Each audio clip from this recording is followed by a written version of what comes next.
She stepped into Evercrest Auto Gallery one sunny June morning. A plain white t-shirt, faded jeans, and worn sneakers. Julia Bennett didn't look like someone who was about to purchase a car worth hundreds of thousands of dollars. But appearances had never mattered to her. She had one purpose: the deep blue coupe on the display platform. It was the perfect gift for her sister's 40th birthday, a celebration of life after beating breast cancer. Julia stared at the car for a few seconds before being interrupted by a polished voice. Ryan Carter, the longtime sales manager in his crisp designer suit, looked her over with practiced disdain. "Excuse me, ma'am," he said flatly.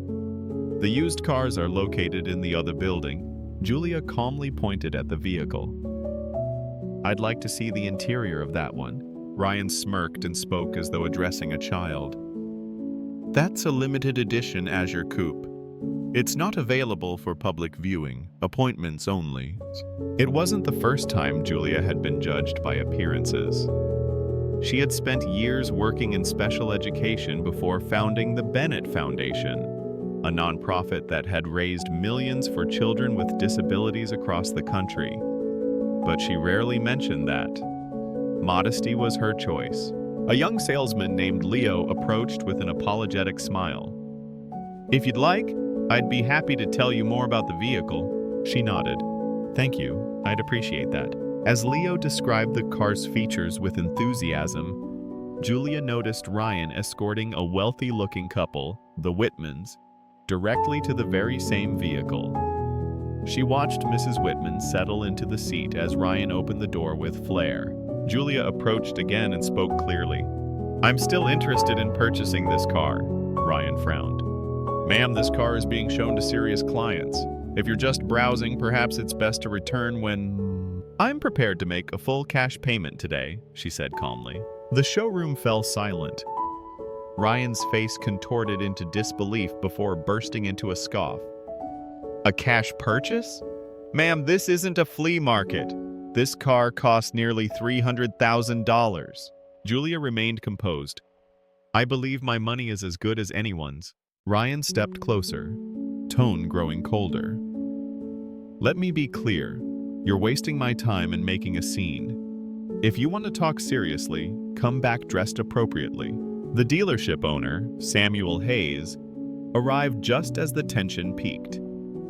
After hearing her name, he gave a half-hearted apology and subtly stood by Ryan's side. "Miss Bennett, our clients usually understand the exclusivity of this space." Julia nodded. "I understand perfectly." She turned and left, quiet but unshaken. As the glass doors closed behind her, Ryan muttered under his breath, "Some people just don't know their place." He didn't realize that one phone call from Julia that afternoon would turn his entire world upside down. The Bennett estate sat quietly on a secluded stretch of land outside the city.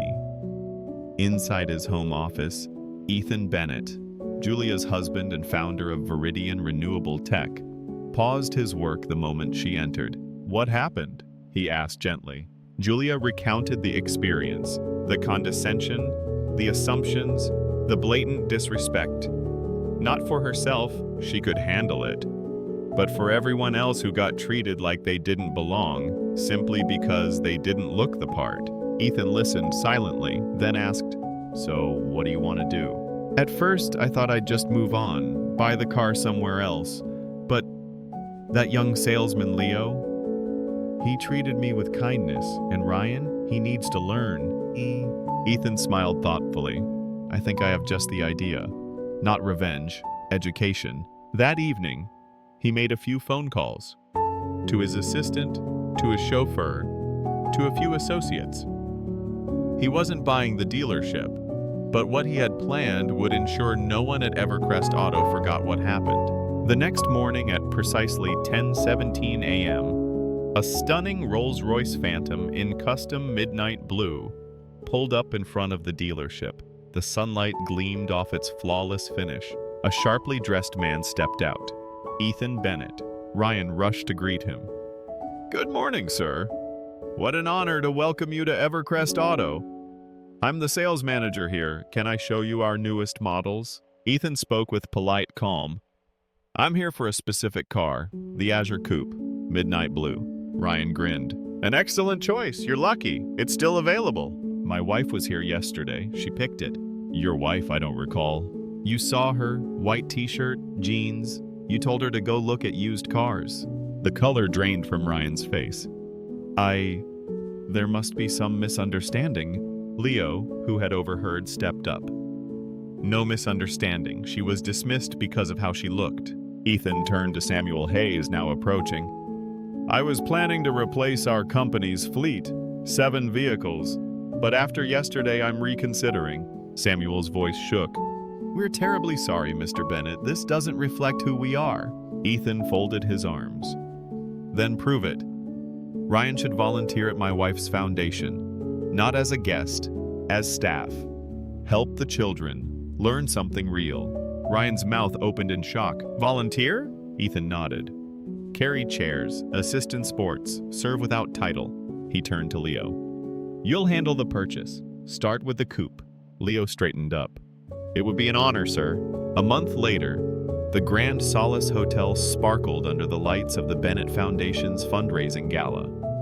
Children in wheelchairs, parents, donors, and medical professionals filled the ballroom. Music played softly. Laughter floated in the air. Near the entrance, a man in a volunteer uniform was gently adjusting a young boy's wheelchair. The man was Ryan Carter. The boy was Owen, 9 years old, full of joy. No longer the arrogant manager, Ryan had spent the past month working quietly at the foundation. Unpaid, uncelebrated, but deeply changed. He carried boxes, learned about adaptive equipment, and played games with children who faced daily battles he'd never imagined. When Julia approached in a simple navy dress, Ryan stood up, wiping his hands. Mrs. Bennett, thank you for this chance. She smiled. Owen says you're the only adult who doesn't cheat at basketball when he loses. Ryan chuckled. He's a tough coach, and I'm really bad at free throws. Julia looked at him with quiet warmth. You've apologized formally, but I want to hear it from you. What have you learned? He took a breath. That wealth isn't worn on the outside. That respect shouldn't depend on appearances. And that the people we overlook are often the ones we should admire most.